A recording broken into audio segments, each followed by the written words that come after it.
ఉగ్రవాదుల ఆలోచన కూడా ఏంటంటే బాధ కలిగించాలని. ఈరోజు చనిపోయిన ఈ దాదాపు 30 మంది వాళ్ళకి కలిగింది, దేశం మొత్తానికి కలిగింది బాధ, దేశం మొత్తానికి క్షోభ. అంటే వాళ్ళు ఏ ఉద్దేశంతో ఇలా మనకు ఇలా జరిగితే హిందువులు ముస్లింలు కొట్టుకుంటారన్న ఆలోచన అవి జరగవు. కానీ బట్ ఖచ్చితంగా ఏ ఉగ్రవాదులు అయితే చేశారో వాళ్ళ మటుకు వ్యక్తి ఒక్కొక్కరిని ఖచ్చితంగా ఏరివేయటం కేంద్ర ప్రభుత్వం నరేంద్ర మోదీ గారి నాయకత్వంలో ఖచ్చితంగా జరుగుతుంది.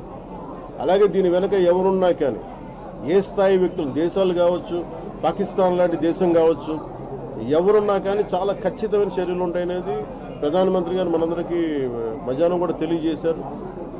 ఇది ఇలాంటి సమయంలో ఇర్రెస్పెక్టివ్ ఆఫ్ పొలిటికల్ పార్టీస్, మొన్నటికి మొన్న వక్ఫ్ ల్యాండ్ సమయంలో కూడా విభేదించిన వ్యక్తులు కూడా ఈ రోజున ఉగ్రవాదం సమస్య వచ్చేటప్పటికి అందరూ ఏకతాటిపై నిలబడ్డారు. ఇది ఖచ్చితంగా అందరూ అంటున్నది ఒకటే మాట, ఇది మీరు హిందువులా కాదా అని చెప్పి టార్గెట్ చేసి మరి చంపారు. It's targeted Hindu killing. ఇది there is no second thought about it. దీన్ని షుగర్ కోట్ చేయాల్సిన అవసరం, ఇది వాస్తవం అంతే. ఈ వాస్తవాన్ని అందరం గ్రహించి, అలాగే ఎవరన్నా సరే మనకి దేశంలో అంతర్గత సమస్యలు ఏమైనా మొదలవుతాయి, అట్లాగే జరగవు. ఇవన్నీ వీఆర్ వెరీ క్లియర్. ఉగ్రవాదులు అనేవాళ్ళు ఖచ్చితంగా వాళ్ళు ఇస్లాం పాటిస్తున్న వాళ్ళు, అది వాస్తవం. కానీ వేరు. అలాగే మామూలుగా శాంతిపూర్వకంగా శాంతి భద్రతలను కోరుకునే ముస్లిం సమాజం వేరు. అది స్పష్టత మా అందరికీ ఉంది, ఎన్డీఏ ప్రభుత్వానికి ఉంది, మా అందరికీ క్లారిటీ ఉంది.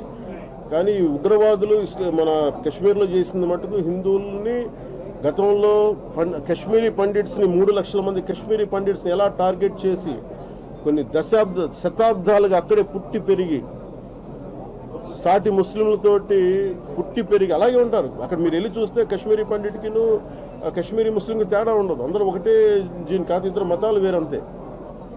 కానీ హిందువులు అని చెప్పి ఆ రోజున 3 లక్షల మందిని టార్గెట్ చేసి చంపేశారు కొంతమంది ఇంతే దారుణంగా. ఆ రోజున మనకి ఇంత మీడియా లేదు, ఆ రోజున మనం ఎవరు స్పందించలేకపోయాం. కానీ ఈ రోజున మనం అందరం కూడా స్పందించాల్సిన అవసరం ఉంది.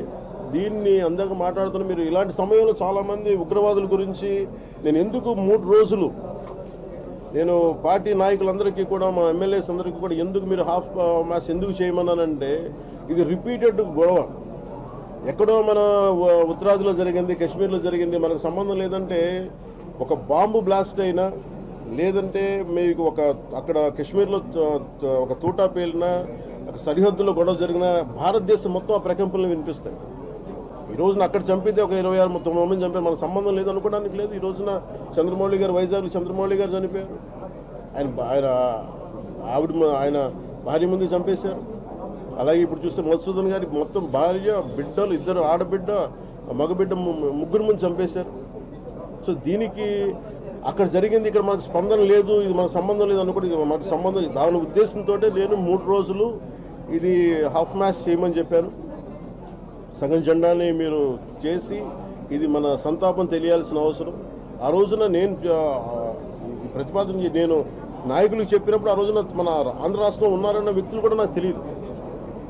కానీ ఈరోజు ఒక్కొక్క ప్రత్యక్షంగా నేను వాళ్ళు చెప్తుంది ఏంటంటే నిజంగా కడుపు తరిగిపోయింది, చాలా చాలా బాధేస్తుంది. అందుకని ఇది అలాగే సోషల్ మీడియాలో కూడా మేడం అనిత గారికి కూడా చెప్తున్నాను. మేడం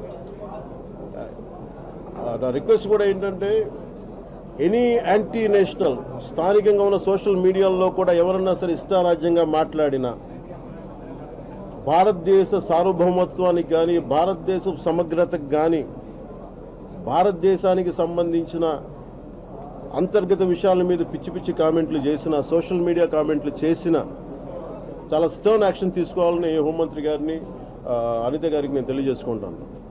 నా పరిధిలో లేదు కాబట్టి, ఆవిడ పరిధిలో ఉంది కాబట్టి ఖచ్చితంగా మీరు సోషల్ మీడియాలో any anti Indian rhetoric, anti Bharat rhetoric కనుక ఉండుంటే మీరు వెంటనే చాలా తీవ్రమైన మీరు సెక్షన్లతో కేసులు మీరు నమోదు చేశారు. ఎందుకంటే మీరు ఇలాంటి సమయంలో పిచ్చి ఆర్గ్యుమెంట్స్ కానీ, పిచ్చి వాదనలకు కానీ ఇవన్నీ దారి తీయకుండా ఉండాలంటే ఖచ్చితంగా కొంత సోషల్ మీడియాని ఇలాంటి కట్టడి చేయాల్సిన అవసరం ఉంది. అది మేడం అనిత గారిని, సిస్టర్ అనిత గారిని కూడా నేను కోరుకుంటా ఉన్నాను. ఇది మీడియా వారికి కూడా నేను సోదరులకు కూడా మిమ్మల్ని అందరూ కోరుకునేది కూడా ఇది చాలా చాలా పెయిన్ఫుల్. అంటే కొన్నిసార్లు ఇంక ఫ్యాక్ట్స్ మాట్లాడుకుందాం. ఉగ్రవాదం అనేది ఇది ఒక పార్ట్ అండ్ పార్ట్స్లో, అందుకనే ఇందాక కూడా ఇంగ్లీష్ మీడియా వాళ్ళు అడుగుతూ ఉంటే ఎందుకు ఇలా ఉన్నాయి, ఎందుకు మాట్లాడడానికని అందరం భయపడతాం. అంటే ఉగ్రవాదులు మనం టార్గెట్ చేస్తారు ఈ మాట మాట్లాడితే.